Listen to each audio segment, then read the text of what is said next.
Şimdi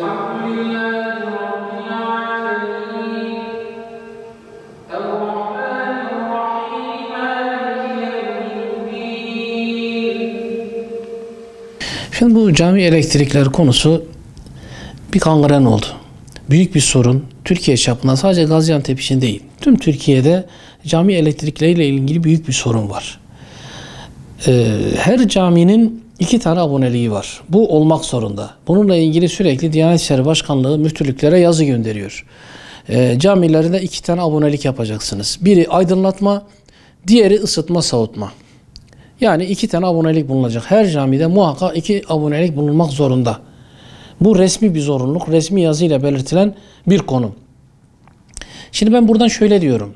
Yetkililere de buradan şu şekilde sesleniyorum. Bizler bir okulun elektrik giderini ödüyor muyuz? Hükümet olarak, devlet olarak, Maliye Bakanlığı olarak okulun elektrik giderleri kim tarafından karşılanıyor? Devlet tarafından, genel bütçeden karşılanıyor.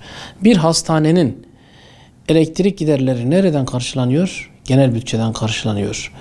Bir emniyet müdürlüğünün ve buna benzer adliye binasının, buna benzer tüm resmi kurumların, resmi dairelerin, hükümet konaklarının, kaymakamlıkların vesaire tamamının elektrik giderleri normal resmi bütçeden, genel bütçeden hükümetimiz tarafından, devletimiz tarafından, Maliye Bakanlığı tarafından karşılanmaktadır. Bunu herkes biliyor. Tüm kamuoyu bu konuda bilgi sahibi. Neden ödüyor bu elektrik, bu kamu hizmet binalarının elektrik giderlerini devlet niçin ödüyor? Çünkü buralarda bir kamu hizmeti veriliyor. Yani bir okulda kamu hizmeti veriliyor. Bir hastanede kamu hizmeti veriliyor. Bir hükümet konağında kamu hizmeti veriyor. Tabii ki devletin, Maliye Bakanlığı'nın buraların elektrik giderlerini ödemesi kadar doğal bir şey olamaz. Bu çok doğal bir şeydir, yani bu gerekli bir şeydir. Fakat diğer tarafa bakacak olursak camilerimizin elektrik giderleri 2 kısma ayrılmış. Biri aydınlatma, diğeri ısıtma, soğutma. Burada Maliye Bakanlığı diyor ki ben aydınlatma ile ilgili olan faturaları öderim. O aboneliğe ait. Yani aydınlatma, camilerdeki aydınlatma aboneliğine ait elektrik giderlerini öderim. Fakat ısıtma, soğutmaya ait aboneliğin giderlerini, elektrik sarfiyat giderlerini ödemem diyor. Yani şimdi camilerdeki hizmet kamu hizmeti değil mi?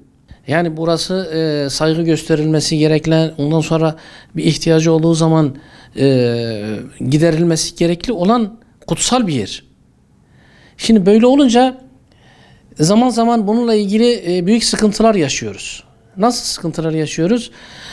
Bakıyorsunuz işte ısıtma soğutma giderleri birikmiş, cemaat tarafından da ödenememiş. Yani bazı kırsal kesimlerimiz var, köylerimiz var, kenar mahallelerimiz var. Bunların cemaatin maddi durumu yok. Yani kendileri zaten yardıma muhtaç. Birçoğu devletten yardım alan mahallelerimiz var, köylerimiz var. Şimdi biz bunlara cami imamı arkadaşımız, cami görevlisi arkadaşımız bunlardan hangi yüzde para isteyecek? Ne diyecek? Yani zaten biliyor ki o cemaatin durumu zaten zayıf. Yani başkasından yardım alan insanlardan ben caminin işte şu elektrik gideri için sizden yardım talep ediyorum diyebilir mi? Ki yani bu çok yanlış bir şey. Özellikle kış aylarında ısıtma soğutma ile alakalı olarak birçok camimiz şu anda icralık. Bu miktarları ödeyemedikleri için icraya verilmiş. Yani Türkiye Cumhuriyeti devleti için bence çok büyük bir ayıp. Bir araştırma yapılsın hükümet tarafından, kaç tane cami icralık olmuş? Kaç tane cami hakkında icra davası açılmış? Kaç tane caminin şu anda elektriği ödenemiyor? Kaç tane caminin elektriği kesilmiş? Burada Gaziantep'te yine yaşadık. Daha önceki zamanlarda birçok caminin borcundan dolayı, özellikle ısıtma soğutma ile alakalı olarak birçok caminin elektrikleri kesildi. Bunun tekrar gözden geçirilmesi gerektiği kanaatindeyim.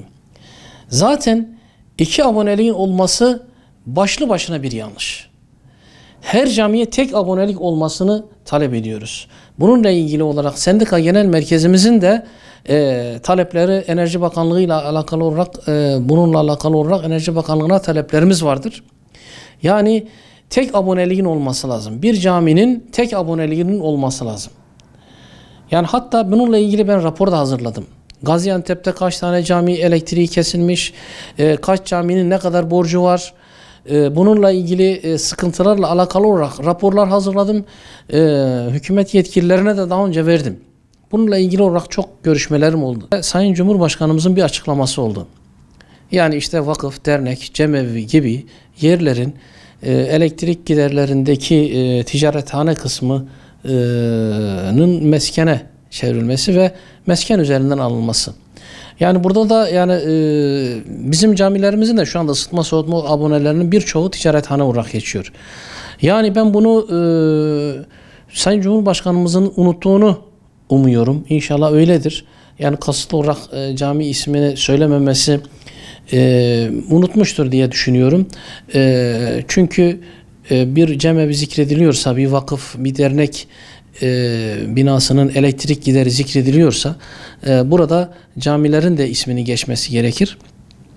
Dediğim gibi yani ticarethanenin meskene çevrilmesi de yine bu sorunun çözümü değildir.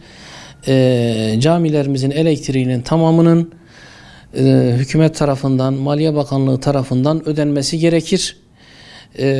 Bununla ilgili aboneliklerin tek aboneliğe düşürülmesi gerekir tüm camilerin.